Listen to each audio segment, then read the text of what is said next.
The anime starts when the main character opens his eyes, clearly confused when he notices that he doesn't know where he is. A woman smiles at him, and he knows that she's his mother, but there's something that doesn't add up because he remembers that his mother was different. When he raises his hand, he realizes it's the hand of a baby, and he can barely move. He doesn't know what's going on, but he somehow can see his stats, and notices that his level has gone back to 1, and he has no name. His mother speaks to an old man as Her Majesty, which makes him think he might be an emperor. The emperor then decides to name him Noah Ararat, with the title of 13th Imperial Prince. Noah is surprised to see his own title, because that's a title given only to the son of an emperor, a noble among nobles. The emperor asks what his affinity is, and his servant, Cruz, tells him that it's water. The emperor then says that his fief will be Almeria, a land where many of the water clan reside. As soon as he says that, Noah sees that his stats changed, and his water affinity is now E+S. He doesn't understand what it means, because he's never seen values like these. With that matter settled, the emperor asks Cruz to show him his skills, so he casts an enchantment on Noah. That way, his stats are displayed to everyone in the room, and Noah is surprised to see that the value he saw has changed. His mother mentions that it's so much higher than when he was born, and Cruz says that this means he is already awakened. All the people witnessing are shocked, because no one has ever heard of anyone reaching SS at that age. Whatever the case, Noah just knows that he has been granted a new life and reincarnated as a noble. Mir's empire is a nation of warriors nestled in a craggy mountain range, and the capital is situated on an open plain. As it enjoys its golden age in which wealth begets wealth, a rich, resplendent culture now blooms in this nation. Its emperor is the father to over 10 sons known as the imperial princes, who are revered and adored by the people as the most renowned of nobles. 6 years after his reincarnation, Noah has realized something, and it's that everyone sees his stats differently. To everyone else, it looks like he's SS, but what he sees is that he's E+S. These are additions made by his subordinates, and the S added to water, for example, came from Almeria, the fief he was granted at birth, and the others came from his maids. In other words, he can grow stronger by gaining more subordinates, and his level apparently can be raised infinitely. Noah leaves his room after he's ready, and the maids praise him for his looks and behavior. After all, a boy his age would be full of mischief, but he is actually very calm and composed. Despite everything, Noah knows that his capabilities are quite limited at age 6. During breakfast, Evelyn, a beautiful maid who specializes in hospitality, informs him that the crown prince and the 4th prince have come to visit, but they say he can take his time eating before going to see them. Noah is sure that he most certainly can't do that, since it's the crown prince, so he decides to stop what he's doing and asks her to take him at once. Once in front of them, Noah kneels in respect to greet them, and meets the 2nd prince, Albert Ararat, a 29-year-old man who is the crown prince. The 4th prince, Henry Ararat, also greets him, mentioning that Noah is as courteous as ever, so he'll be a fine chancellor one day. Noah tells them that he will do his best to achieve that, and Albert tells him that they have a present for him today. He claps his hands twice, and the door suddenly opens, letting in a suspicious, dark aura. A man struggles to carry something that looks like a small coffin inside, and once he places it on the floor, Albert orders him to open it. Noah immediately perceives the screams and suffering from countless people in despair, begging Prince Albert to save them. All of these horrible things are coming from the sword in the coffin, and Noah doesn't know what to say. Albert simply asks him to pick it up, and Noah knows that he can't reject a gift from the crown prince, so he has no choice but to pick it up with both hands. He manages to lift it despite how heavy it is, and Albert is seemingly impressed, but not surprised. He mentions that the sword is called Leviathan. It is a water magic sword known as the strongest in the empire, and around 120 people have died trying to master it. Noah's grip falters when he hears that, and he panics when he almost drops the crown prince's gift. Henry asks him not to worry, and explains that those not meant to wield it are killed by its curse the moment they lift it. Albert tells him that, for most people, just carrying the box is agonizing, but apparently, one with water affinity at level SS can wield it. He thanks him before leaving, saying that this has been a valuable demonstration. Noah realizes that despicable crown prince was just testing him, and even though it makes him angry, he knows that he's dead if he says anything. Once they're outside, Henry asks Albert if that decision was wise, because that sword must be priceless. Albert tells him that it doesn't matter, because it's better off in the hands of someone as brilliant as Noah. Besides, it's precisely because he's so brilliant that he needs to experience being bitten by his own pet. That night, Noah notices that his personal maid, Zoe, has been acting a little off, so he asks her if anything's wrong since she looks clearly unhappy. Zoe apologizes and tries to avoid the subject, but Noah firmly insists, not giving her a choice. Zoe kneels before him and decides to be honest, telling him that she would like to request some time off. Noah asks her if something happened, and she informs him that there was a flood in her hometown recently. The farm where she grew up was washed out, and her mother, who lives alone, is now out of work. Zoe explains that her relatives have told her to work in the red light district, and they say that even she could sell herself as someone who served a prince. Noah stops her right there, saying that he's heard enough, and just like that, he decides that he will employ her mother at the mansion. He'll put her in charge of locking the rear gate, and he'll pay her 10 rien per month. Zoe is clearly surprised to hear that, because she has never heard of such a job, and that is far higher than the standard wage. Noah tells her that that there is an unused house in the western outskirts of the capital, so she and her mother can use it. After processing his words, Zoe quickly starts tearing up, feeling really grateful. Noah simply asks her to continue her work, because he knows that if he allows a former servant of his to work in the red light district, he'll sully the title of 13th Prince. Zoe is his servant, so she will serve him for life. Once that's settled, Noah calls his butler Dylan and asks him if he knew about the flood in Zoe's hometown Daso. Dylan tells him that he was aware, and Noah orders him to buy as much of the land there as possible. This surprises both Dylan and Zoe, so Noah explains that there will be villains trying to con people who've lost their livelihoods, like Zoe's family, out of their fortunes, so they must secure them before that happens. Dylan can't hide his surprise, saying that he wasn't expecting to see him handling a situation he's never experienced before with such foresight. Deep down, Noah knows that he saw more than his share of it before he reincarnated, but he clearly can't say something like that. Dylan asks him how he should procure the funds, because by his estimate, that would require approximately 700,000 rien. Now Zoe is the one who can't hide her surprise, but Noah doesn't blame her for that. After all, the average annual income of an adult man in the capital is 120 rien, and even his own retainers earn 8,000 rien per year. Adding in the tax revenue from Almeria and the monetary gifts from the emperor, the 13th prince's household has about 500,000 rien to work with, so that leaves 200,000 rien. Noah then mentions that they'll have to sell the land they own south of the capital. Dylan clearly wasn't expecting that order, because that land was a gift from the emperor, and to sell it without his permission would be a crime against the imperial family. Even so, Noah insists, saying that he will accept his father's reproach later. Dylan and Zoe try to make him change his mind, but Noah tells them that nobles have their obligations, and sometimes they must sacrifice themselves to bring happiness to as many of their people as possible. Playing the martyr is one of the privileges of the nobility, so he won't back down now. A little impressed, Dylan accepts his decision, willing to follow his orders, but before he can leave, he makes sure to thank him sincerely. Noah then remembers that Dylan also came from that same area, and that's why he feels so grateful. The next day, Zoe takes care of the preparations for their trip, and Henry decides to show up to see how Noah is doing. Noah and his maids immediately kneel before the fourth prince, and Henry asks him if he's going somewhere. Noah informs him that he's purchasing land in an area called Daso, which is flooded, so he's going to inspect it. Henry notices the coffin that contains the magic sword in one of the carriages, so he decides to speak to him alone and asks him if he's planning to use it. Noah denies it since he sensed some sort of power in it, but he hasn't felt it since then, so he's just taking it with him as a test. Henry tells him that since Albert said such strange things, he looked into it, and it seems that sword has a will of its own. Apparently, it only obeys the one it recognizes as its master. Noah quickly understands that he must earn its recognition, and all the pain and despair he sensed when he first saw the sword now makes sense, since it's like a mad dog. Henry tells him that he can carry it with him if he must, but he shouldn't use it, or else he'll die. Once that's clear, Noah finally leaves, and in no time, he's in Daso with his subordinates, seeing what's left after the flood. As soon as he takes a look at the place, he orders Dylan to go to the government office. After all, from the looks of it, he'd say most of the ruined homes lost their land deeds as well, so they will have to purchase them based on the government office's lists. Zoe is amazed that he ascertained that from just one look, and Noah asks Dylan to hurry, saying that he'll assume responsibility if anything happens. Dylan follows his orders and leaves, so Noah asks Zoe to accompany him, since he needs to know the lay of the land. After hiding their identities, the two of them enter the land, and Noah notices that the root vegetables have already started to rot, so there will be no harvest this year. Before they go any further, Zoe tries to warn him that this is dangerous, and he doesn't need to go this far. Noah tells her that if she insists on stopping him, then he'll sneak alone overnight. Just as she's about to protest, they hear a loud noise, and the people from Daso starts gathering. Zoe mentions that they're distributing food, so it looks like the Empire is doing its job. They decide to have a serving to inspect the food, but just looking at it already says a lot. It is so bland, and it's barely more than boiled water. But the worst part is that it tastes horrible, since it's already spoiled. Noah can't believe it is so bad, but an old man tells him that they can't ask for too much, because they're just lucky they get to eat, even if it's this, so they must accept it gratefully. Noah still thinks that it's unacceptable that the Empire is distributing food like this. Just then, the local government official, Lord Garrel, arrives to do an inspection, so Noah decides to observe quietly. The man takes a look at the pot, and even though the food looks and smells hideous, he confidently says that it looks all right. The cook laughs and thanks him for his praise, saying that his portion is ready in the mansion. Garrel seems satisfied enough, but that's when Noah decides to approach him, asking him if he's getting kickbacks for this. Garrel laughs smugly in his face, saying that he talks big even though he's such a little boy. He tells him that this is tough work for them too, so taking a little something in return is a privilege afforded to those of them who give so much. Garrel and his men laugh loudly, but Noah warns them that calling him a child is condescending, and getting rich off of rations intended for disaster victims is a crime. Garrel starts getting tired of him, so he draws his sword and threatens him, saying that to insult him is to insult Rowan, the ruler of this land. Noah interrupts him and tells him that tyrannizing the weak to curry favor with the strong is unacceptable. Noah asks him if he'd like to hear what his sentence is, but before Garrel can say anything, Noah tells him that it's death. As soon as he says that, Leviathan flies right into his hand, and he instantly can feel how strong it truly is. Despite this, he doesn't seem intimidated, and says that the strong only flaunt their power before the weak because they fear someone even stronger. Leviathan rages at that, and Noah tells it that if it was born strong, and if it succeeded in being born strong, then it must use that power for the good of the people, because that is his privilege as a noble. With that, he takes a hold of Leviathan and orders the sword to obey him. Once he masters the sword, Noah doesn't hesitate, and uses it to slice Garrel's head off his body. Garrel's subordinates immediately try to attack him, so Noah tries to defend himself. However, with just a swing of his sword, Leviathan lets out way too much power, and that opens a deep crater in the ground, one so deep he can't even see the bottom. Noah can tell that Leviathan truly is insane, and Garrel's subordinates instantly panic, running directly to the ruler of the land for help. Rowan Green, the knight captain who rules Dasso, sees Noah and immediately recognizes him. Without hesitation, he quickly kneels before him, apologizing for being unaware that the 13th prince was visiting. Rowan properly introduces himself and explains that he was only recently appointed to maintain security in this region, since he's a servant of Prince Henry's house. All the people around starts whispering things, so Rowan scolds them and lets them know that they're in the presence of the 13th prince. Almost instantly, everyone kneels before Noah, and he decides to inform Rowan that someone hired these food distributors for kickbacks. He already punished the man behind it all, so he wants him to deal the punishment deserved for his accomplices. They'll start over with the food distribution, so he needs them to add more to that soup, so much that he can stand a spoon in it and it won't fall. Rowan accepts his orders without a doubt, saying that he'll do it even if it costs him his life. The old man from before raises his head, realizing that they will actually get to eat proper food. Just hearing this makes all the people of Dasso cheer happily, revering the 13th prince with devotion. In no time, one of Albert's servants informs him about what happened in Dasso. Albert is clearly surprised that Noah not only didn't get bitten, but Leviathan actually submitted to him. That makes him believe that he may be even more useful than he thought. Soon after what happened, Noah is summoned by his father, the emperor, though it's nothing he wasn't expecting already. The emperor mentions that he heard the reports, so he knows that he sold the land he granted him and bought an entire village. Noah already saw this coming, so he prepares for the scolding of his life. However, instead of a severe reprimand, the emperor actually thanks him, saying that his efforts have prevented the emergence of anyone trying to take advantage of the flood. Were this natural disaster followed by a man-made disaster, they would have had to commit imperial resources to cleaning up the mess. The emperor asks him how he learned of this, and Noah tells him that it was coincidental, since one of his maids happens to be from that village. Even so, the emperor tells him that Providence also played a part, and he mastered a water magic sword in that village. Since it has been some time, the emperor says that he wants to see Noah's abilities again. Cruz casts his spell on him to show his stats, and just then, Noah realizes that it's not just human subordinates that can add to his stats, because the sword also counts. This isn't what he usually sees, and now, water is SSS with no plus sign to others, but to him, it's E plus SS. The emperor is clearly impressed by this, so he asks Noah to continue to aid him with his talents. In another scene, it is explained that the capital of the Mir's Empire is the center of the nation's government, the heart of its culture, and its financial center. Because of that, at some point, the people began to call it the most prosperous city in the world. Noah decides to visit that city, specifically Raid Street, because the eunuchs were saying there's a popular singer here. He gave Zoe more work to thank her for her help with her home village, so she's now accompanying him. After all, she does good work and pays attention to the smallest details, so she has really grown up. When they enter the place, Noah is surprised by the singer's voice, whose name is Alice. As she sings for the public, Noah admits that she isn't bad at all, and her technique has room for improvement, but he can tell that she sings earnestly and takes it seriously. She's clearly a conscientious girl, and he's actually enjoying her performance right now. However, the show gets suddenly interrupted by a group of thugs, who specifically approach Alice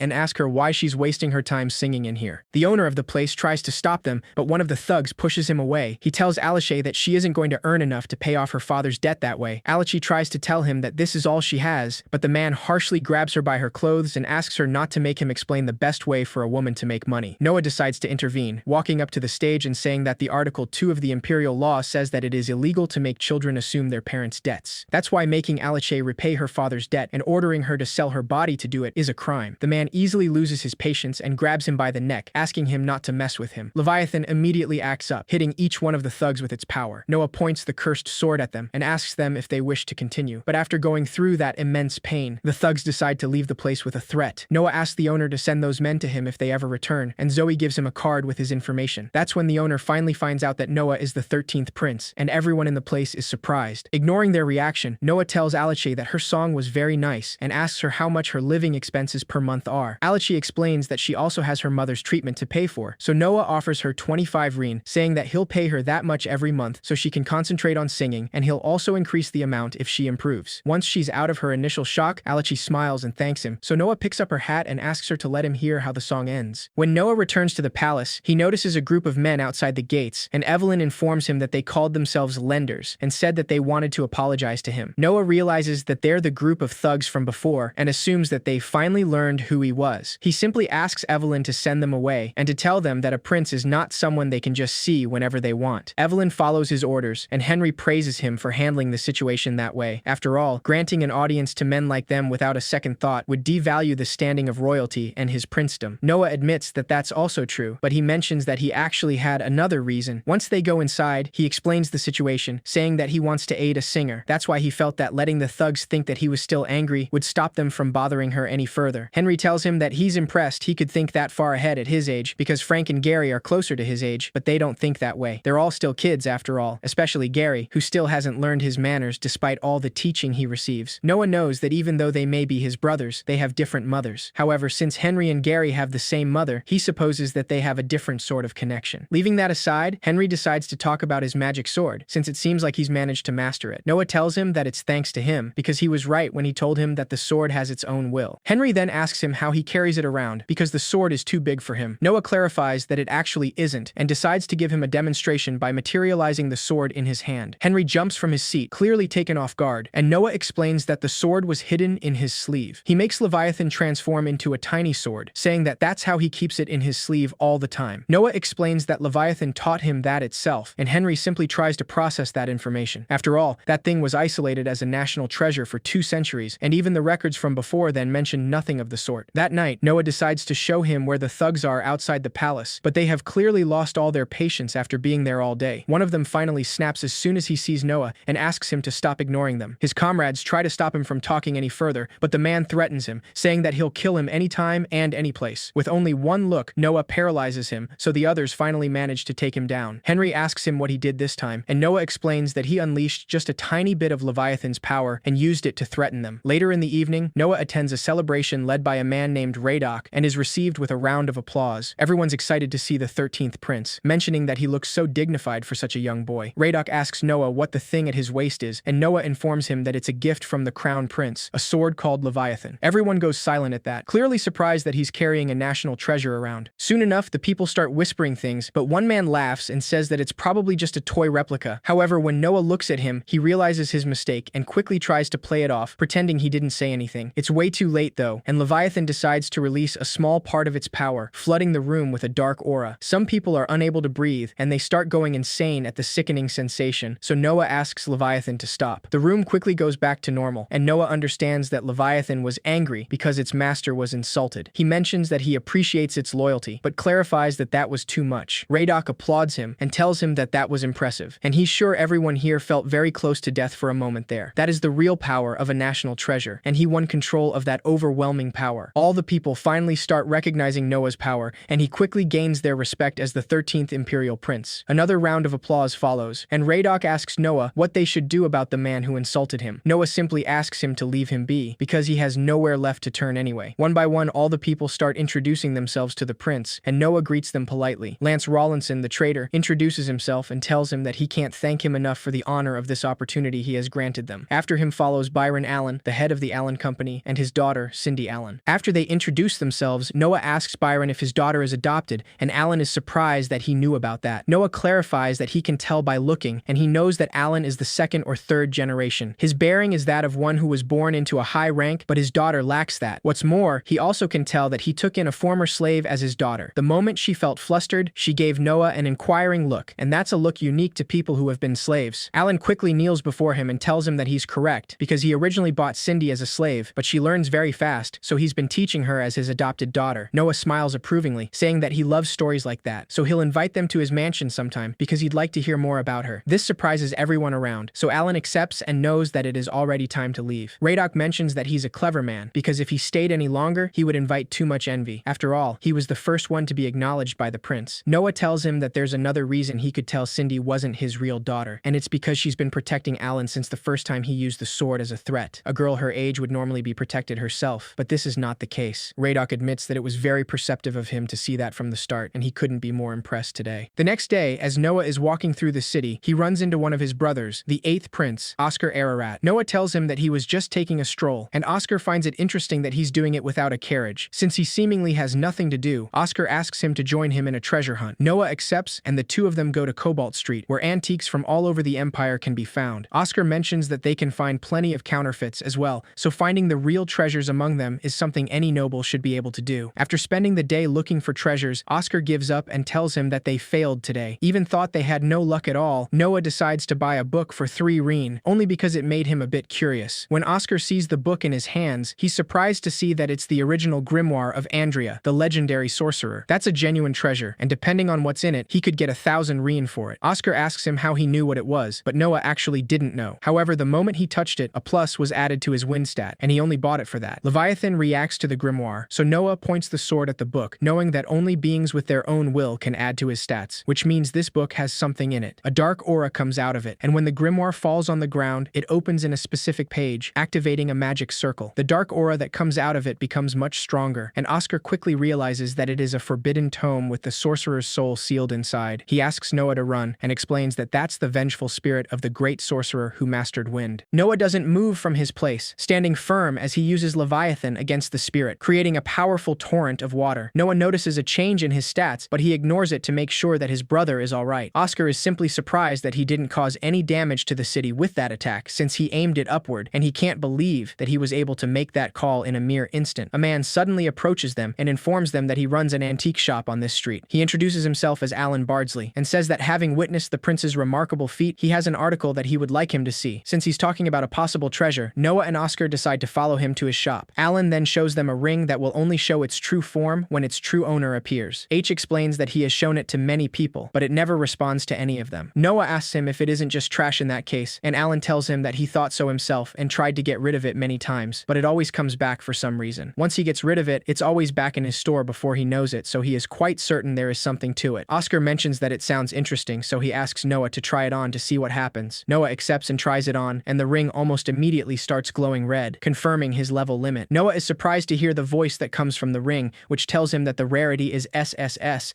and he has been recognized as the new owner. The ring suddenly transforms into an armor, and Noah quickly checks his stats, but sees no change in them. It's not the same sort of being as that grimoire or Leviathan, but it seems to have many uses, so he decides to take it. Noah tells Alan that he'll take the ring, saying that he'll have payment sent to him later. Oscar quickly jumps in and offers to pay it for him, asking him to consider it as a gift from him. Noah can't say no to that, and Oscar mentions that he first got a magic sword, and now he has a magic armor, so there really is something different about him. The two of them finally leave after that, and Oscar leaves Noah with Zoe, though he asks him if he doesn't want him to take him home. Noah politely declines the offer, saying that someone is coming for him. Just as they're about to say goodbye, the man from before suddenly lunges at Noah, trying to kill him with a sword. Zoe quickly gets in the way to protect him, but Noah activates his ring, creating a shield to block the attack. The carriage driver jumps at the man to hold him down, and Oscar asks Noah to explain what he did. Noah tells him that he linked the ring he gifted him with Leviathan, so it seems to have reacted to his hostility with automatic defense. Oscar then realizes that he has already mastered it, which is truly incredible to him. After dealing with that man, Noah decides to go to Raid Street again to see Alachi's performance. That man is already done for after he attacked him, so he's planning to tell her later so she doesn't worry anymore. However, it seems that there are more things she can worry about, since a drunk man suddenly gets on stage and approaches her, asking her to let him pour her a drink. Before Alachi can decline the offer, another drunk man gets on stage as well and fights him, saying that he saw her first. Just as they're about to throw hands, Noah gets on stage and creates another shield with his ring, stopping his fists at the same time. Knowing that it's still not enough, he uses Leviathan to give them an electric shock, so the men quickly run away from the place. The owner approaches him to apologize, but Noah simply asks him not to let guys like them in here anymore. The owner tells him that it is customers like them who keep his business alive, so there's nothing he can do about it for the sake of his business. Noah quickly understands the situation and tells him that he will purchase his business in that case. As soon as he says the word, Zoe immediately gives the owner a bag of money. Noah tells him that he's buying the business for 1,000 Reen and asks him if that covers it. After snapping out of his shock, the owner instantly agrees, almost overwhelmed, and thanks him for saving him like that. Once that's settled, Alachi approaches Noah and tells him that she doesn't know how to repay him for doing all of this for her. Noah tells her that she just has to sing, because what he wants from her is her music, and that is why all she needs to do is keep singing. Alachi asks him if he really likes her singing that much, and Noah confirms it, saying that he can see her potential. He also tells her that he wants the Emperor to hear her sing one day, so she has to devote herself to singing until that happens. Alachi is clearly moved by his words, and she can't even hold her tears of happiness anymore, but she gladly accepts. Noah finally goes back to his seat next to Zoe, and Alachi walks back on stage to continue her performance, like she always does. Once the public is quiet quiet enough, she asks everyone to listen to one more song of hers. This time, she gives it the best she has and sings for everyone with emotion, wanting to do better every time. Noah quietly listens to her melodic voice with a smile and confirms that his judgment was truly spot on in this case, because even after everything he saw that day, he knows that this right here is the real treasure he was looking for. Some days after that, Evelyn informs Noah that he has a guest, and it's dead Marley, Governor General of Holjoy. Noah remembers him as that up-and-comer from his fief, so he orders to let him in, saying that he'll be right there in no time.